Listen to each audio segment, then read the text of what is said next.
hearing aid, and a whole bunch of other things going on. Where he live at, he can't stay, because that's where they're going to do the shootings at.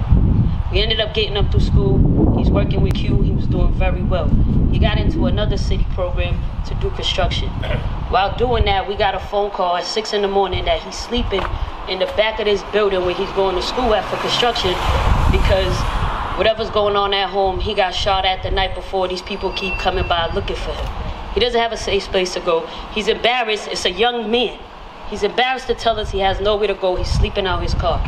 We get a phone call from one of the instructors at the school that this is going on. They found him sleeping.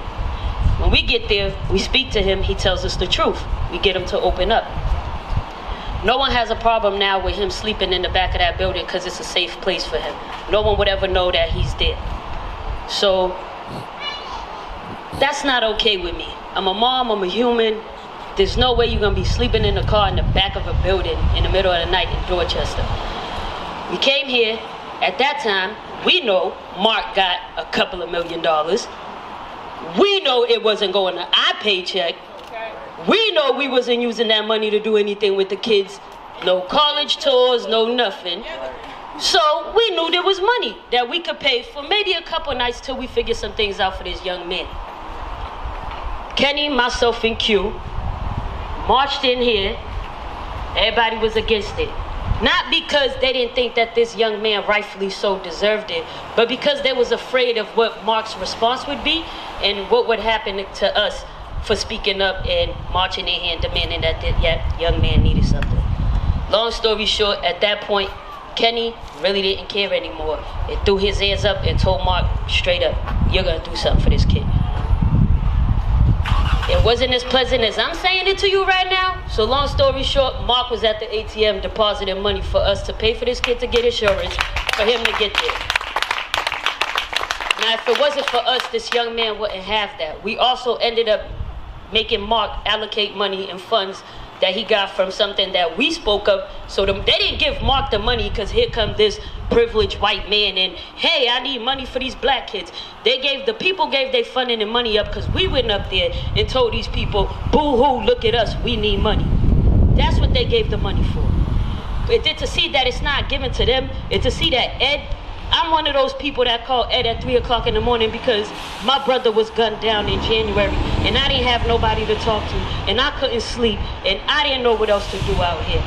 Ed came all the way from Rhode Island and picked me up even though I didn't want to answer my phone and rang my bell and he like Jehovah's Witness, he was outside my house. But Ed brought me out the house. Ed stood up for me. Ed looked out for us. Mark never called, never said. I think when I showed up finally to work, he was like, "Oh, sorry for your loss." That was it. We have another young man that lost both his cousins, and Mark showed up with a bottle of tequila so the young man could make sure that he's there tomorrow to talk to NBC and tell his story.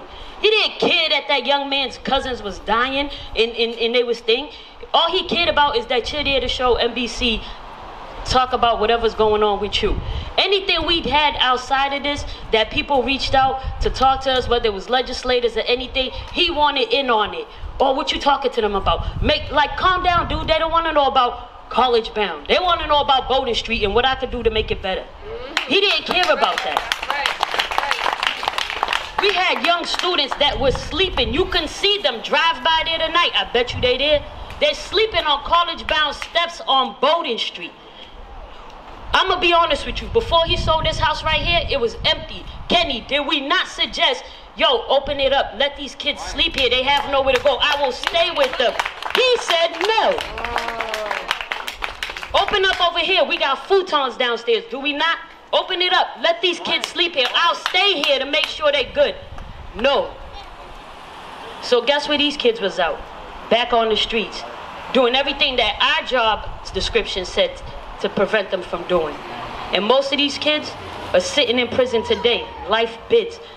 One of them, I'm gonna tell the truth, bought a firearm with his first stipend, that $800 that they paying him every 2 weeks. That's where he got the money from. Bought a firearm and now sitting in jail on firearm charges off of Mark Cuilton BS. So what he's doing is infiltrating y'all, taking your money, The little bit of change he's putting in these kids, young people's pocket, you're basically putting money in a criminal enterprise. You're gassing them up and you're encouraging them to go out there. He doesn't support any of the work we do. He doesn't care what he do. Lou, all of them are out here. Q, Kenny, Willow, Will Dunn, you see them all out here. They are out their beds at 4 in the morning. 4 in the morning. Lou be putting people in his house. You're not even, because he has no other resources, no other things to, he has no other way to do this. You have Sherelle that shows up at these kids' classes in graduation when nobody else is. These young men are graduating. Ask them, when was Mark Cuilton ever here? Never. He got rid of us because we spoke out. And I'm going to still speak the truth today. I said it then and I'm going to say it now. He does not, I repeat, he does not have 34 gang members in college. There's probably 4. He does not have them in college. And those 4 that are in college, you hear about them today. They all here and they all speak who helped them, and it wasn't him. That's right. Keep giving them your money if you want to.